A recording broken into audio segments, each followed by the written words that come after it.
Hi നമസ്കാരം. ഇപ്പോഴത്തെ നമ്മളെല്ലാ ടി വി മാധ്യമങ്ങളിൽ ചർച്ച നമ്മളെ അമേരിക്ക ഇസ്രായേൽ ഇറാൻ തമ്മിൽ യുദ്ധമാണ്. ഈ യുദ്ധം ഇതിൽ ഇസ്രായേലും ഇറാനും തമ്മിൽ പണ്ട് നല്ല സുഹൃത്തുക്കളായിരുന്നു. അവർ കൃഷിയായിട്ടും ആയുധങ്ങളായിട്ടും എണ്ണ എണ്ണ വ്യാപാരമായിട്ടും നല്ല സുഹൃത്തുക്കളായിരുന്നു. 1979 ഇറാൻ്റെ വിപ്ലവത്തിന് ശേഷമാണ് സംഗതികളൊക്കെ മാറി മറിഞ്ഞത്. അന്നത്തെ ഇറാൻ്റെ ഭരണകൂടം ഇസ്രായേലിനെ അംഗീകരിച്ചില്ല. അതുമാത്രമല്ല, ഇസ്രായേലിന് ഭീഷണിയായിട്ടുള്ള മറ്റ് സംഘടനകളുണ്ട്. അതായത് ഹിസ്ബുള്ള, പലസ്തീൻ വിഭജനത്തിൻ്റെ അങ്ങനെ പല അവരുമായിട്ട് ഇറാന് നല്ല ബന്ധമായിരുന്നു. അതുപോലെ തന്നെ പശ്ചിമേഷ്യയിലും ഇറാൻ നല്ലൊരു സൂപ്പർ പവർ ആകാൻ നിൽക്കുന്ന ഒരു രാജ്യമായാണ് ഇസ്രായേൽ കണക്കൂട്ടിയിരുന്നത്. അത് അവർക്ക് ഭീഷണിയാണ്. ഈ ഭീഷണി തന്നെയാണ്. അത് ആണവോർജ്ജമാണെങ്കിലും പിന്നെ ആയുധത്തിൻ്റെ കാര്യത്തിലാണെങ്കിലും ഇത് തന്നെയാണ് അമേരിക്കക്കുള്ള വിഷയം. അപ്പോൾ അതിനെ തടയിടാനാണ് അമേരിക്ക ഇപ്പോൾ ഇസ്രായേലും കൂട്ടുപിടിച്ചാണ് ഇറാനിൽ യുദ്ധം നടത്തുന്നത്. ഈ യുദ്ധം കൊണ്ട് മറ്റ് രാജ്യങ്ങൾ, അതായത് ഇന്ത്യ പോലുള്ള രാജ്യങ്ങൾക്ക് എങ്ങനെ ഇത് ഭീഷണിയാണ്.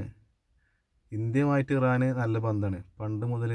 എല്ലാ മേഖലയിലും, കാർഷികമാണെങ്കിലും പിന്നെ സാമ്പത്തികമാണെങ്കിലും പിന്നെ എണ്ണ മേഖലയാണെങ്കിലും എല്ലാ മേഖലയും നല്ല ബന്ധമാണ്. പക്ഷേ ഈ രണ്ട് രാജ്യങ്ങൾ തമ്മിലുള്ള യുദ്ധം, ഈ മൂന്ന് രാജ്യങ്ങൾ തമ്മിൽ യുദ്ധം കൊണ്ട് ഇന്ത്യക്ക് എന്താ വെച്ചാൽ ഹോർമൂസ് കടലിടുക്ക് ഇപ്പോൾ അടച്ചു എന്ന് പറഞ്ഞല്ലോ.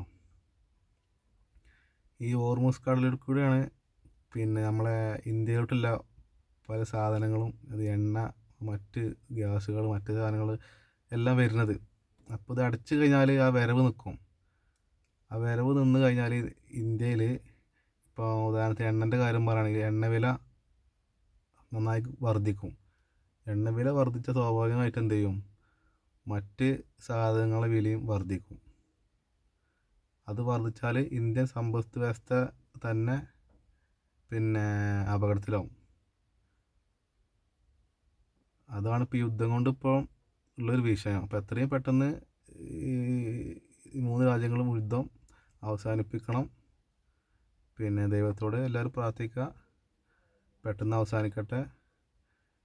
പിന്നെ ലോകത്ത് ശാന്തി സമാധാനം നിലനിൽക്കട്ടെ എന്ന് ദൈവത്തോട് നമുക്ക് പ്രാർത്ഥിക്കാം. നമസ്കാരം.